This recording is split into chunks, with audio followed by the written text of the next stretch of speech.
Halo semuanya, Assalamualaikum warahmatullahi wabarakatuh. Perkenalkan nama saya Nurul Salsabila dengan NIM 2104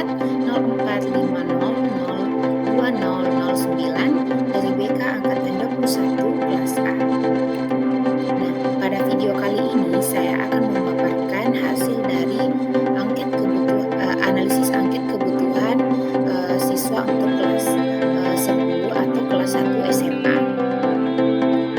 Nah, pada kesempatan kali ini saya akan terlebih dahulu memaparkan apa sih itu analisis kebutuhan siswa. Nah, analisis kebutuhan siswa merupakan proses mengidentifikasi dan memahami kebutuhan siswa secara individual atau kelompok dalam konteks pendidikan. Tujuan dari analisis kebutuhan siswa adalah untuk mengumpulkan informasi yang relevan tentang siswa termasuk kemampuan, minat, gaya belajar, kebutuhan khusus, dan latar belakang mereka. Informasi ini kemudian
bagi di setiap pertanyaan, dan pertanyaan itu menjadi 25 pertanyaan. Pada angket ini saya sebar di suatu sekolah di mana saya sekolah dahulu sebelum saya menginjak sebelum saya lanjut ke jenjang yang lebih tinggi, yaitu jenjang perkuliahan. Saya menyebarkan angket ini di SMA Negeri 12 Goa, di mana saya SMA di tempat tersebut. Nah, berikut ini adalah hasil jawaban dari adik-adik yang ada di SMA 12 Goa. Nah, saya menyebarkannya dan mendapatkan 45 jawaban. Saya rasa 45 jawaban ini cukup untuk dijadikan sebuah bahan untuk membuat apa sih kebutuhan siswa yang mereka rasa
juga mendekati batas waktu atau yang lebih suka menghindari konfrontasi dengan tugas yang menantang. Dan faktor yang terakhir yaitu keterampilan perencanaan dan pengelolaan waktu. Kurangnya keterampilan dalam merencanakan dan mengatur waktu dapat menyebabkan siswa menunda tugas hingga terlambat atau tidak mengalokasikan waktu yang cukup untuk belajar. Nah, faktor yang kedua yaitu faktor eksternal. Nah, faktor eksternal yang pertama yaitu lingkungan belajar. Lingkungan yang tidak kondusif seperti kebisingan, gangguan, atau kurangnya sumber daya belajar dapat membuat siswa sulit berkonsentrasi dan cenderung menunda pekerjaan. Faktor yang kedua yaitu tuntutan eksternal. Beban tugas yang berlebihan, batas waktu yang ketat, atau tuntutan lain di luar lingkungan akademik seperti pekerjaan paruh waktu atau tanggung jawab keluarga dapat menyebabkan siswa menunda tugas belajar. Dan faktor yang ketiga yaitu prokrastinasi sosial.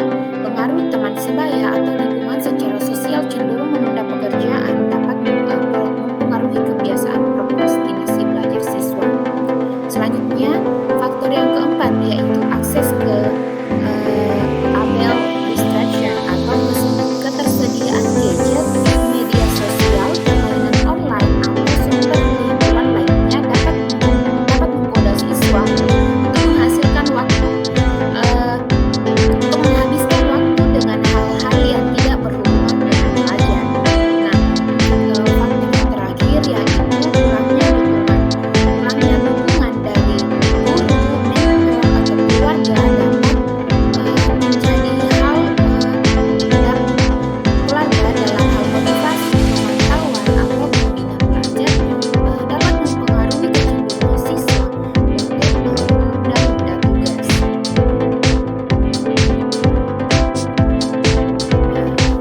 Selanjutnya ada cara menangani prokrastinasi belajar.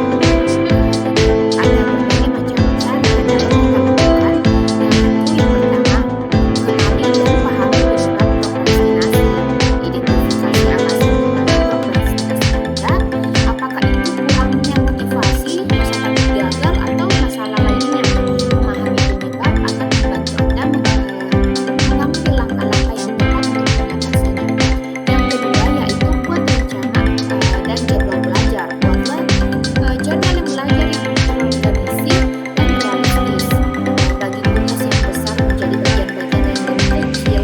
Jadwalkan waktu untuk setiap bagian. Tetapkan batas waktu yang jelas untuk menyelesaikan setiap tugas dan ikut rencana yang telah Anda buat.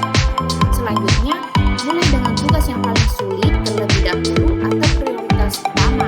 Mulailah dengan tugas yang paling menantang atau yang paling penting terlebih dahulu. Ketika Anda menyelesaikan tugas yang sulit, Anda akan merasa lebih percaya diri dan memiliki momentum untuk melanjutkan pekerjaan lainnya. Selanjutnya, gunakan teknik pengelolaan waktu. Gunakan teknik seperti ini, seperti Pomodoro, di mana Anda bekerja selama periode waktu tertentu.